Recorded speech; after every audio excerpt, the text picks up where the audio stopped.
বিশ্বের সবচেয়ে ক্ষমতাবান 100 নারীর তালিকায় 3 বার জায়গা করে নিয়েছিলেন বেগম খালেদা জিয়া। বিশ্বমঞ্চে আর কি সফলতা তার? কোটি কোটি ডলার আয় লাশের বিনিময়ে। যুদ্ধ সংঘাতে যখন মরছে লাখো মানুষ, তখন বিশাল অর্থের রেকর্ড অস্ত্র কোম্পানির। কত আয় তাদের? মানুষ ধোয়ার মেশিন এবারে আসলো বাজারে। জাপানের বাজারে বেচা হচ্ছে তুমুল সারা ফেলা এই যন্ত্র। শীতে গোসলের ভয়কে কি জয় করবে এটি? আসসালামু আলাইকুম, দেখছিলেন বাংলাভিশন ওয়ার্ল্ড নিউজ হেডলাইন। বিশ্বের সবচেয়ে ক্ষমতাবান 100 নারীর তালিকায় 3 বার জায়গা করে নিয়েছিলেন বাংলাদেশের প্রথম নারী প্রধানমন্ত্রী বেগম খালেদা জিয়া। আঞ্চলিক ও আন্তর্জাতিক রাজনীতিতে বিশেষ ভূমিকার জন্য 2004, 5 ও 6 টানা 3 বার বিশ্বের সবচেয়ে ক্ষমতাবান 100 নারীর তালিকায় তাকে জায়গা দেয় ফোর্বস ম্যাগাজিন। ক্ষমতায় বসে কেবল দেশে নয়, আন্তর্জাতিক অঙ্গনেও ক্রমশ প্রভাবশালী হয়ে উঠেছিলেন বাংলাদেশের 3 বারের এই প্রধানমন্ত্রী বেগম খালেদা জিয়া। আন্তর্জাতিক অঙ্গনে আরও কি অর্জন রয়েছে তার? ডেস্ক রিপোর্টে আরো জানাচ্ছেন হিজল জুবায়ের। 1991 সালে বাংলাদেশের প্রথম নারী প্রধানমন্ত্রী হয়ে ইতিহাস গড়েছিলেন বেগম খালেদা জিয়া। শুধু তাই নয়, মুসলিম সংখ্যাগরিষ্ঠ কোনো দেশের নেতৃত্ব দানকারী দ্বিতীয় নারী হিসেবেও ইতিহাসে স্থান করে নেন তিনি।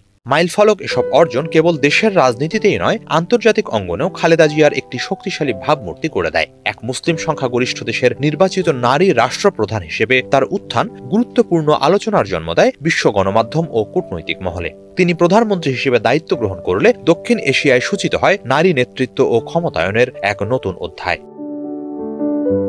প্রথম মেয়াদে প্রধানমন্ত্রী হওয়ার পর থেকেই আঞ্চলিক ও আন্তর্জাতিক রাজনীতিতে দৃশ্যমান হতে শুরু করে তার প্রভাব। সংসদীয় গণতন্ত্র পুনঃপ্রতিষ্ঠার মাধ্যমে বাংলাদেশের প্রশাসনিক কাঠামোকে একটি স্থিতিশীল পথে ফেরান তিনি, যা বৈশ্বিক মহলে ইতিবাচকভাবে বিবেচিত হয়।